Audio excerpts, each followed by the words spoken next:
Over the past few decades, China created an enormous new class of private wealth: real estate, factories, e-commerce, technology. But now, a strange question is getting harder to ignore. If a wealthy Chinese family can send their children abroad, settle in Singapore, or move overseas themselves, can the money they built in China move just as freely? Hi, I'm Rick. What you see is my digital avatar. I'm a little camera shy, so I chose this format. The movements may not look perfectly human, but the research, opinions, and choices are mine. I spend a lot of time digging into Asian stories that look simple in the headlines, but reveal something deeper underneath. I hope that work is useful to you. In June, Reuters followed a retired mainland Chinese public servant who stepped off a high-speed train at Hong Kong's West Kowloon station and tried to open a brokerage account almost immediately. She wanted to set up her bank and broker accounts in one trip. Around her, dozens of mainland visitors were doing the same. Why? Weeks earlier, China's securities regulator had acted against Tiger, Futu, and Longbridge for providing security services on the mainland without the required licenses. Existing assets were not ordered liquidated, but some routes mainland investors had used to reach offshore markets were clearly getting narrower. And this matters because Chinese private wealth is huge and deeply domestic. Much of it was created through factories, trade, property, internet companies, consumer brands, and now high-tech manufacturing. And that wealth often does not exist as cash. It exists as company shares, apartments, businesses, and renminbi assets. A passport can move in a day. A financial life cannot. The desire to diversify is also understandable. In the first half of 2026, China's real estate development investment fell 18%, private fixed asset investment fell 8.5%, retail sales grew just 1.3%. None of this proves wealthy Chinese are fleeing, but it helps explain why diversification can feel more urgent. Property no longer looks like the one-way wealth machine it once did.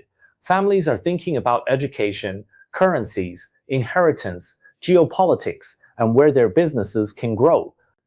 From a family's perspective, putting everything in one country, one currency, and one rule book can look risky, but here is the part many headlines get wrong. China's capital controls are not new, and the famous $50,000 figure is not a universal cap on every legitimate overseas payment. It is an annual facilitation quota for foreign exchange purchases. For genuine current account needs, such as tuition, documented payments can go beyond it. The harder line is capital. Paying a university bill overseas is one thing. Turning millions of renminbi into dollars to buy foreign securities is another. China has never fully opened its personal capital account. Instead, it has built controlled gates such as Stock Connect and QDII funds. That is why 2026 matters. Regulators are not inventing a new wall. They are tightening which gates are legal and visible. And in July, China also clarified tax rules for offshore trusts, covering assets and income held through those structures. So why now?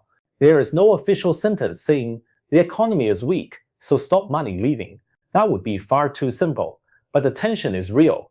For a family, offshore diversification can be rational. For a government, large and opaque capital outflows can put pressure on the currency, reduce tax visibility, and make financial regulation harder.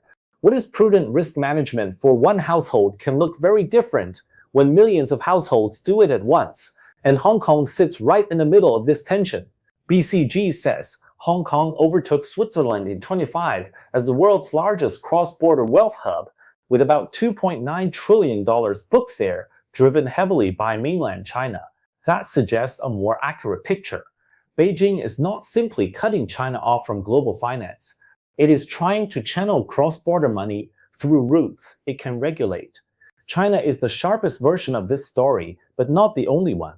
Other countries use different tools: tax reporting, anti-money laundering rules, residency rules, but every state wants investment while also caring about taxes, transparency, and financial stability.